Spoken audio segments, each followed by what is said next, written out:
We remember villains for the wrong reasons. The laugh, the scar, the body count. But go back and listen to what they actually say, and something uncomfortable happens. The hero gives a speech about hope. The villain tells you how the world actually works, and more often than anyone wants to admit, the villain is the one telling the truth. A good villain isn't evil because they're wrong. They're dangerous because they're right, and they stop pretending not to be. So here are the lines that stayed with people. Not because they were cruel, because somewhere underneath they were correct. We start where most of them start, with power and the quiet rules nobody says out loud. Voldemort put it as plainly as it has ever been put. There is no good and evil. There is only power, and those too weak to seek it. It's monstrous. It's also the exact logic that runs through history when you stop reading the speeches and start reading the outcomes. He isn't describing how the world should work. He's describing how it often does, and daring you to look away. Tywin Lannister never raised his voice and never needed to. A lion does not concern himself with the opinions of sheep. Strip out the arrogance and what's left is real. The people most consumed by what others think of them rarely build anything. The ones who change things have usually made a hard peace with being disliked. And he had a second one, sharper than the first. Any man who must say, "I am the king," is no true king. Real authority doesn't announce itself. The moment you have to remind the room that you're in charge, you've already told them you're not. Littlefinger watched all of them claw at each other and saw something they couldn't. Chaos isn't a pit. Chaos is a ladder. Most people freeze when everything falls apart. He understood that disruption doesn't only destroy, it reshuffles. Every collapse moves someone up who could never have climbed in calm times. Cruel, and true in every boardroom and every revolution since. Gordon Gekko said the thing polite people only think. Greed, for lack of a better word, is good. We flinch at it. Then we get up and chase the raise, the better life, the more. He didn't invent the hunger. He just refused to be ashamed of it on stage.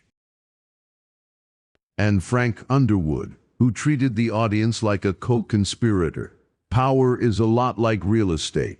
It's all about location. The closer you are to the source, the higher your value. Proximity is leverage. The person in the room, when the decision is made, beats the person with the better idea who wasn't invited. Unfair. Watch any promotion and tell me he's wrong. Cersei said the rule the whole series ran on. When you play the Game of Thrones, you win or you die. There is no middle ground. She meant a literal throne, but anyone who has ever staked everything on something knows the feeling. Past a certain point, there's no graceful exit, no half win. You commit all the way, or you lose. She just refused to pretend otherwise. Thrawn won battles by studying, not shouting. To defeat an enemy, you must know them. Not simply their battle tactics, but their history, their philosophy, their art, its strategy. The thing that makes him terrifying is the thing that makes anyone effective. He actually pays attention. Most people are too busy talking to understand who they're talking to. Power decides. But deciding has a cost, and these next ones never pretended otherwise. Thanos wanted to have the universe, and he said the line that hangs over every real decision. The hardest choices require the strongest wills. We hate that he's the one who said it, but everyone who has ever made a genuinely difficult call knows the feeling. The easy choice asks nothing of you. The right one or the one you believe is right, will cost you something you can't get back. And then, calm as anything, dread it, run from it. Destiny arrives all the same. It's the most patient threat in film. It's also just a description of every hard thing you're avoiding right now. The bill, the conversation, the truth. Running buys time. It never cancels the arrival. Killmonger's last words weren't a threat. They were grief. Bury me in the ocean with my ancestors who jumped from the ships, because they knew death was better than bondage. You're supposed to fear him. Instead, you understand him. His methods were wrong, and his anger was earned, and the film was brave enough to let both of those be true at once. That's why people quote him. He wasn't a monster. He was a wound the hero couldn't argue with. Magneto survived the worst thing humans have done to each other, and drew one conclusion. Peace was never an option. He's wrong. We hope. But he isn't naive, and that's what makes him hard to dismiss. He's a man who was promised safety once, watched it burn, and decided never to be unarmed again. You don't have to agree to understand exactly how he got there. Anton Chigurh killed without heat, and asked one question that follows you home. If the rule you followed brought you to this, of what use was the rule? He's the coldest man in any of these films. And he's pointing at something real. We follow rules for years without ever checking where they lead. He's asking the question almost nobody stops to ask. If this is where it ends up, what was it ever worth?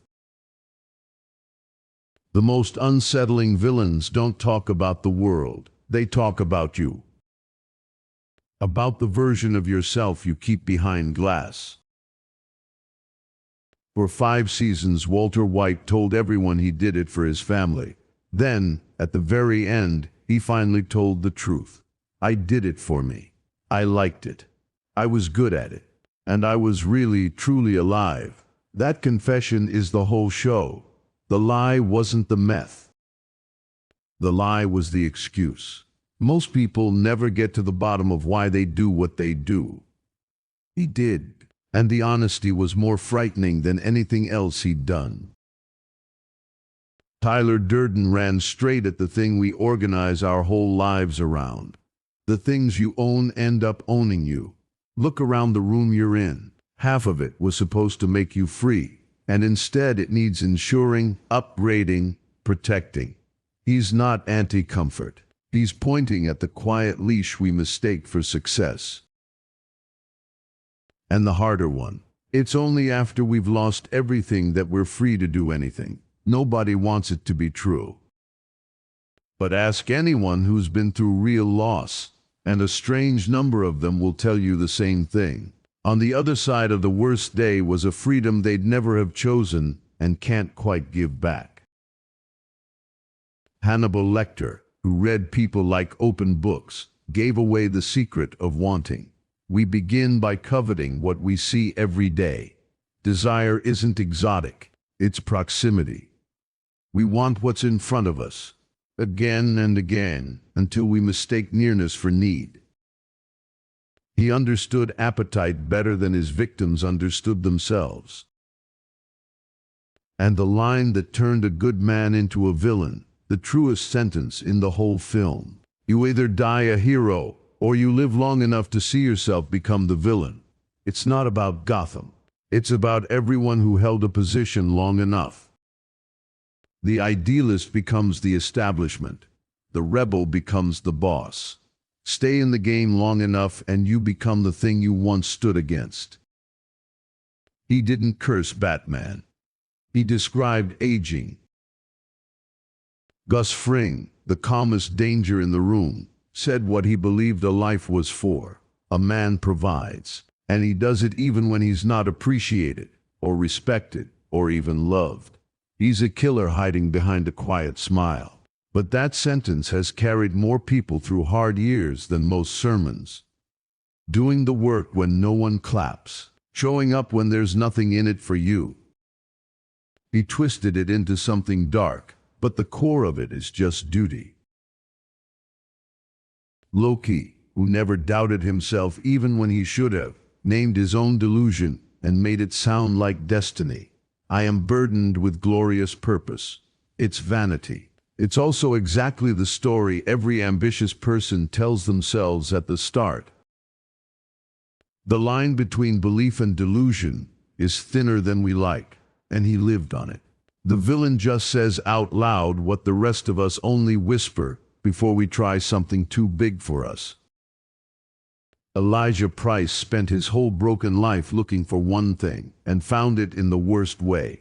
Now that we know who you are, I know who I am. I'm not a mistake. He's monstrous about it. But the need underneath is the most human one there is. To not be an accident.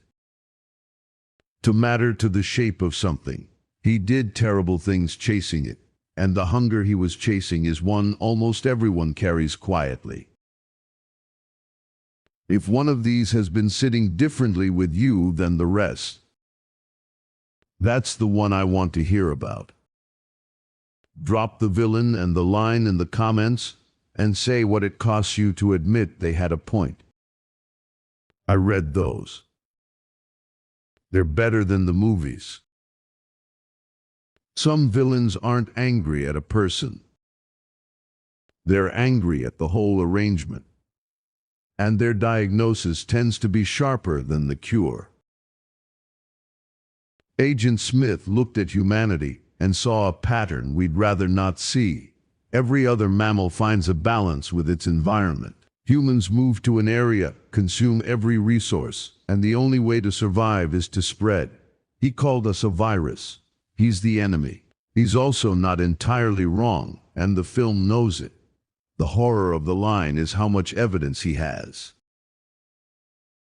Ra's al Ghul trained Bruce Wayne before he tried to destroy his city, and one of his lessons outlived him. Theatricality and deception are powerful agents.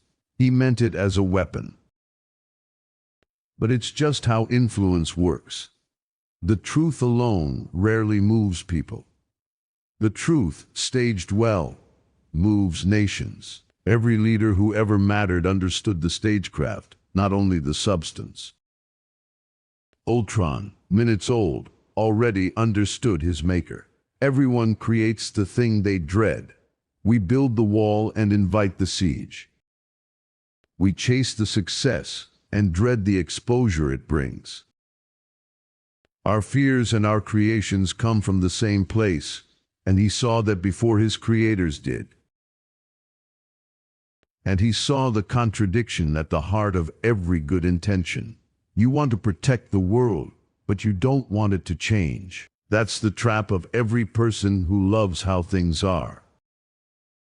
You can preserve, or you can grow. You rarely get both. He weaponized it, but the contradiction was ours first. Syndrome denied his hero, built a future instead. When everyone's super, no one will be. It sounds petty. It's actually a real fear about a real world. When the rare thing becomes available to all, it stops being rare, and a certain kind of person would rather burn the gift than share it. He's the villain. He's also describing an instinct most of us carry quietly. The last ones understood something the heroes were too hopeful to say. That pain isn't an interruption of life. Sometimes it's the teacher. Bane, in the dark where Batman was strongest, took even that away.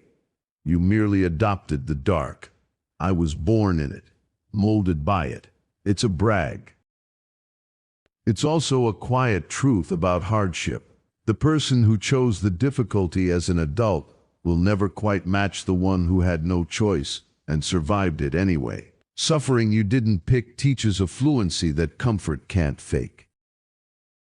And the one he says with something close to pity, victory has defeated you. Watch what happens to people right after they finally get what they wanted. The drift. the softness. He understood that winning, badly handled, rots you faster than losing ever could. Scar, of all of them, said the line a child never forgets. Life's not fair, is it? It's the first hard truth most of us ever hear, and it arrives from the villain because no hero wants to be the one to say it. He's gloating. He's also right, and somewhere a kid watching learned it early. Vaas, half out of his mind, handed the internet its favorite definition. Did I ever tell you the definition of insanity? Insanity is doing the exact same thing over and over again, expecting things to change. He's unhinged when he says it. The idea is perfectly sane. Every habit you can't break. Every loop you swear you'll escape next time. He named it. The madman gave us the clearest mirror in the film. The Joker understood how thin the floor is. Madness, as you know, is like gravity. All it takes is a little push. We like to think we're stable. He bet that we're balanced, which is different. One bad day, one hard enough push, and the distance between any of us and the edge is smaller than we'd ever say out loud. He spent the whole film proving it. Ramsay Bolton, with no comfort to offer at all. If you think this has a happy ending, you haven't been paying attention. It's the cruelest line here, and the hardest to wave away. Not everything resolves. Not every story turns. He's wrong about people, but he's onto something about endings, and the show kept proving him right. Immortan Joe ruled with water, and warned his people in words that outlived the scene. Do not become addicted to water. It will take hold of you, and you will resent its absence. He's talking about control. But swap one word, and he's describing every dependency you've ever had. The thing you can't go without owns you, and you'll resent it for exactly that, right up until you reach for it again. And Vincent, the hitman with no illusions, said the thing that makes everything small. Millions of galaxies of hundreds of millions of stars, and a speck on one, in a blink. That's us, lost in space. He uses it to excuse the unforgivable, but the size of it is real. We are small, and the time is short. He drew despair from that. You're free to draw the opposite. The meaning was always ours to assign. Here's what all of them have in common. Not the cruelty. The clarity. The villain is allowed to say the thing the hero can't. That the world runs on power. That comfort can cost you. That endings aren't owed to anyone. We hand those lines to the bad guy so we don't have to sit with them ourselves. But the truth doesn't care who's holding it. A real thing said by the worst person in the room is still a real thing. The trick the best stories play on us is simple. They put the wisdom in the mouth we least want to trust, and wait to see if we're honest enough to take it anyway. So take what's true and leave the rest where it belongs. That's the one move the villains never learned. They were right about the world, and wrong about what to do with it. If you sat with all of these, you already know which one found you. Sit with that one a little longer. If this is your kind of quiet, there's more of it here. Subscribe, and you'll catch the next one. Until then, take care of yourself out there.